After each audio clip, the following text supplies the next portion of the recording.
Bueno, es el deseo profundo de revitalizar el significado del mate entre la gente del Paraguay, que hasta ahora toma el mate, quizá con muy poca conciencia del significado profundo del mate, y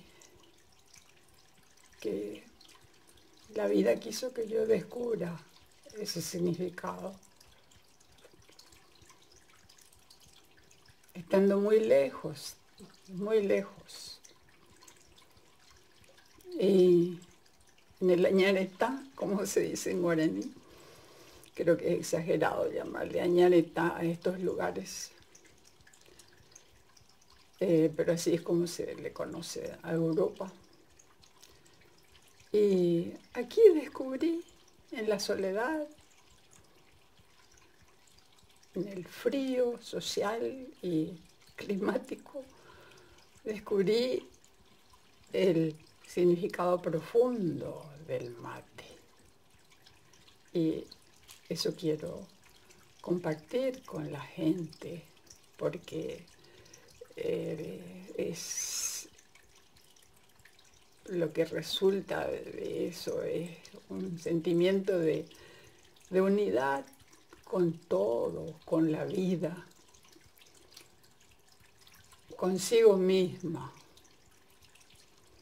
y un sentimiento de alegría profunda cada día, de vivir cada nuevo día con una conciencia renovada de lo que es estar en esta tierra, en este espacio que en guaraní le llaman Apucaminí, que es el pequeño asiento redondo en la inmensidad del espacio que conocemos como tierra y que es nuestra morada, la morada terrenal imperfecta, como se le llama en los mitos sagrados de la gente de la selva. Y si se toma el mate con esa conciencia despierta de la realidad, de los símbolos que tiene el mate, entonces vemos la presencia de los elementos, la tierra redonda, el agua, el calor del fuego que calentó el agua con el que vamos a cebar el mate, como se dice en castellano, y el fuego, como dije, el aire al aspirar, al succionar el aire, y sentir, si uno está concentrada en esto, que eso es lo mismo que somos nosotros, los seres humanos, y que no hay separación. Y es lo mismo que está presente en las plantas, es lo mismo que está presente en todo, en todo. Y esa experiencia de pertenencia al todo es suficiente para sentirse tranquila, para no preocuparse y para sentir que nuestra vida tiene sentido por ese simple hecho de sentirnos perteneciendo a ese todo.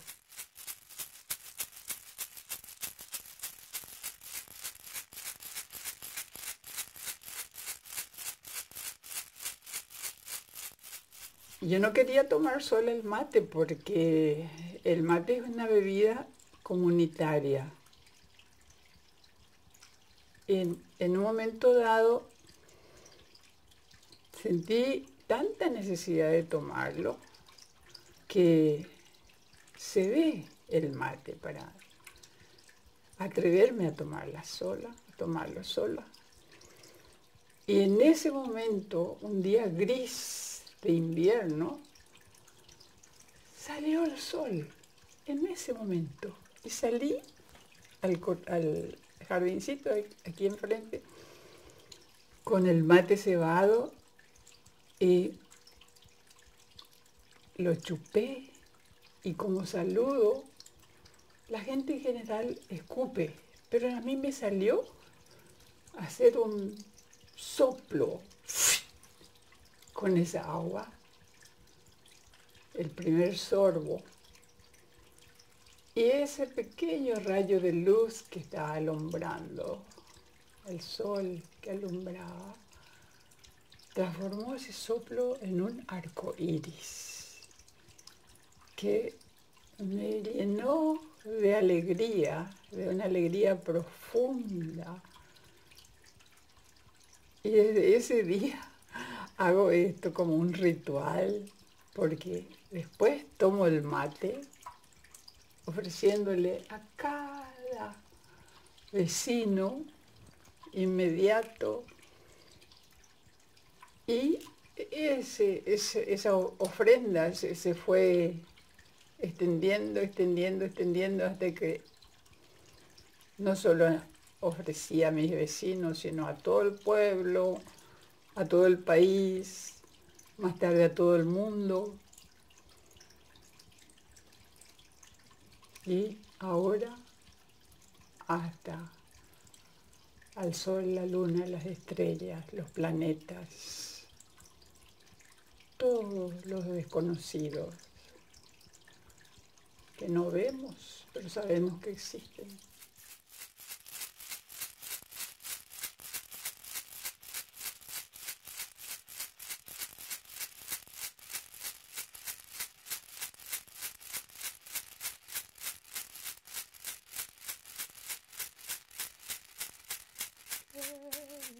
La gente siempre usaba junto con la yerba mate algunas otras, hasta 3, 4 otras hierbas dentro del líquido con que se ceba el mate, o dentro de la calabaza misma, ¿no? Y al principio yo hacía pedir eso de mi gente, que me mandaran del Paraguay esas hierbas. Y después dije, bueno, la vida es tan generosa, hay hierbas en todo el mundo y todas son parientes.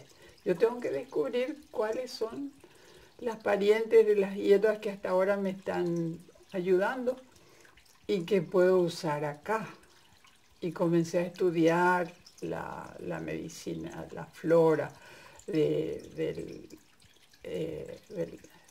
la medicina herbolaria y aquí en Alemania, y hasta tal punto que ahora pongo muy poquitito de hierba mate en la calabaza, muy poquitito, y el resto son hierbas lugareñas, ¿no? Hierbas que crecen aquí en Alemania. Por ejemplo, Löwenzahn le llaman a ¿cómo es que le llaman en castellano? Al Löwenzahn. Diente de león, sí, le dicen, ¿no? O Schafgarbe, que es una plantita también muy buena, efectiva para muchos problemas de salud. Y eso crece por acá, ¿no? La hierba de las ovejas sería la traducción, pero yo no la conozco en el espacio del Paraguay, no la conozco. Pero tengo una sintonía con esa hierba porque las veces que, cuando la conocí, fue en ocasiones en que me iba a pasear buscando apoyo en la naturaleza, ¿no? Alivio para estados de estrés, ¿no? Alguna cosa desagradable que estaba pasando. Y sentía que esa hierba, yo la veía con sus florecitas blancas y en abundancia por la zona donde estaba paseando. Y entonces siempre uno se tiene que acercar con respeto a la planta y no arrancarla así nomás, porque eso en guaraní le decimos oñemuro, la planta se enoja, se ofende si uno hace eso. Y entonces le pedí a la planta una flor, la metí en la boca y al rato nomás sentía así como un alivio, otro sentir emocional, renovada, tranquilidad, fuerza. Y, y así yo me relacioné con esa planta y la tomo con bastante frecuencia. Y esa planta crece en todas partes, o sea que uno puede recolectarla una misma y secarla y guardarla, y que ni siquiera hay que pagar. Y bueno, también en la herbolaria del Paraguay, yo escuchaba que decían que a las plantas nunca hay que usarlas solas, sino siempre en compañía, en grupo de otras, ¿no? Así como en el fondo es también el ideal comunitario humano, ¿no? Eh, el grupo, la comunidad es lo que mantiene el espíritu del individuo, lo mantiene fuerte para hacer su camino, ¿no? En la vida. Y, y bueno, y todas esas impresiones a través de esas experiencias me iban confirmando más de qué sabia es la naturaleza y la vida.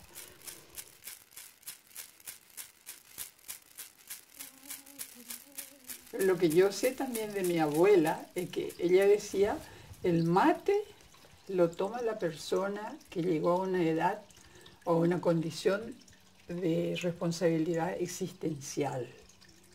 Más o menos sería esa la traducción de lo que ella me dijo, que yo escuché que decía. Que la persona tiene que estar casada, haber formado familia, entonces tenía una responsabilidad existencial y ahí podía tomar el mate, ¿no? Y yo también comencé a tomar el mate recién cuando formé familia.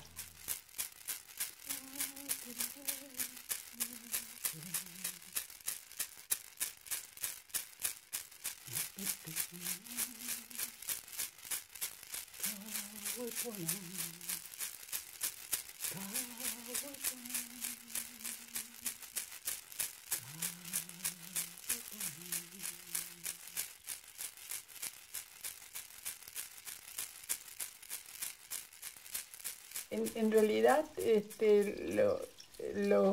la gente de la selva no tenía nación, así en el sentido moderno de nación. Ellos tenían territorios que de acuerdo a la ecología era su espacio, su hogar, ¿no? En zonas selváticas. Eh, y entonces se instalaban, eran caminantes también. Se dice que la gente guaraní antes ya estaba en la cuenca del Caribe, que cuando llegó Cristóbal Colón, él se encontró primero con la gente guaraní. E incluso la isla donde desembarcó primero se llamaba Guananí. Ellos le pusieron ese nombre, Guananí, los españoles, pero en realidad era guaraní. ¿No? Y, y después ellos se fueron desplazando hacia el sur, siempre buscando también mejores condiciones de vida, que algunos antropólogos le dieron a eso el nombre de la búsqueda de la tierra sin males. Y, pero ese es otro capítulo. Lo cierto es que ellos llegaron hasta muy al sur, lo que es ahora el norte argentino, hasta allí, ¿no? Pero siempre en las tierras bajas, no en la ladera de los Andes, no, las tierras bajas, gente de la selva, ¿no? Y ya ellos tomaban el mate y dice la leyenda que eh, antes solamente los chamanes tomaban la yerba mate. No sé si tomaban así, mascaban, no sé, como la coca, pero no, era una planta que estaba a la disposición de todos. Y que después, cuando ellos en sus sueños recibieron la noticia de que iban a llegar los conquistadores, estos extraños, de muy lejos, y que iba a haber mucho sufrimiento, que entonces los chamanes decidieron que la gente también, la gente que no era chamán, también consumiera la hierba mate para soportar el sufrimiento.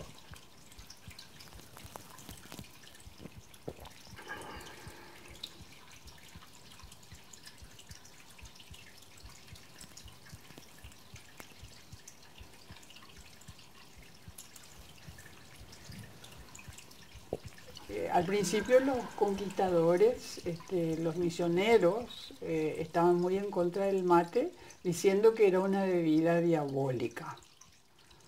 Y, y trataron de impedir que la gente indígena siguiera tomando esa bebida diabólica. Hasta que yo no sé exactamente cómo se dio que eh, por rumores más bien, se decía que muchos españoles y también misioneros habían llegado muy enfermos de sífilis y que los chamanes habían tratado esa enfermedad con hierbas y no sé qué otros métodos y se curaban, ¿no? Y que también tomaron el mate como medicina, porque de hecho el mate tiene muchas propiedades medicinales, ¿no? Y, y bueno, y que en vista de que se curaban, entonces como había mucha gente que tenía sífilis en Europa en ese tiempo, entonces corrió la voz de que la gente indígena sabía curar y, y se reivindicó de esa manera el mate, ¿no? Y además, según entendí, los misioneros jesuitas vieron allí la posibilidad de hacer ganancias económicas con la explotación del mate como té. Y de hecho hicieron eso. Entonces comenzó a exportarse a Europa y, y fue toda economía de ganancias inmensas que hicieron después la gente europea con el mate, ¿no? Y ya era aceptada como bebida buena, ¿no? Y la toman todos, los pobres y los ricos, los jóvenes y los ancianos.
Yo en realidad no recuerdo, después que salí del Paraguay, no recuerdo haber sentido nostalgia, así de sufrir. Siempre me sentí como caminante. Claro que extrañaba a mi gente, pero mi curiosidad de conocer el mundo fue siempre mayor que todo. Y mi sentimiento de ser caminante también, ¿no? Y entonces, ese contacto así con la raíz, digamos que lo tuve cuando nacieron mis hijos, específicamente cuando nació el segundo de mis hijos, que nació cuando el mayor tenía, el anterior a él, o sea, el mayor tenía apenas un añito y pocas semanas tenía, ¿no? O sea que era chico todavía, me necesitaba a mí. Veía que yo le atendía al bebé, su hermanito, le daba pecho y, y él sufría. Y yo sentía su sufrimiento y mi impotencia de atenderles a los dos, en la medida que los dos necesitaban. Y entonces eso me estresaba. Y yo sentí en un momento dado que no me salía la leche que el bebé me estaba reclamando en cantidad suficiente y me desesperaba porque el mayorcito lloraba, el chiquitito lloraba, el mayorcito porque quería atención, el otro porque quería más leche. Y la mamá ahí enredada con todo eso. Y recuerdo un momento que me quedó grabado para siempre, en que sentí tal, puedo decir, desesperación en esa situación, que hablé con mi cuerpo. Puse la mano aquí, una mano así sobre el útero. Hablé con mi cuerpo pidiéndole que por favor mande la leche que este bebé necesitaba. Y el bebé lloraba, entre tanto a mí también ya me salían las lágrimas. Y casi de inmediato sentí así como un cosquilleo que me subía hasta los pezones y salió un chorro de, de leche que el bebé se le mojó toda la cara y comenzó a mamar contento, ¿no? Y me acuerdo que yo lo hice eso el pedido lo hice con mi lengua materna, el guaraní, y que yo había dejado de hablar, porque no tenía con quién hablar.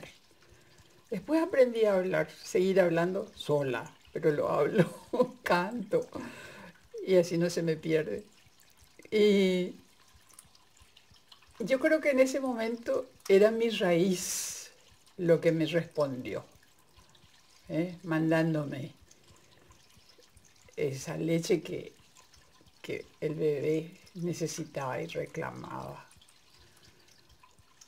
Eh, y puedo decir que esa fue mi única experiencia, eh, bueno, vivida, claro, experiencia, conectada así muy profundamente con la raíz, ¿no? Y después esa opinión que uno escucha a menudo, perdí mis raíces, estoy lejos de mis raíces y eso,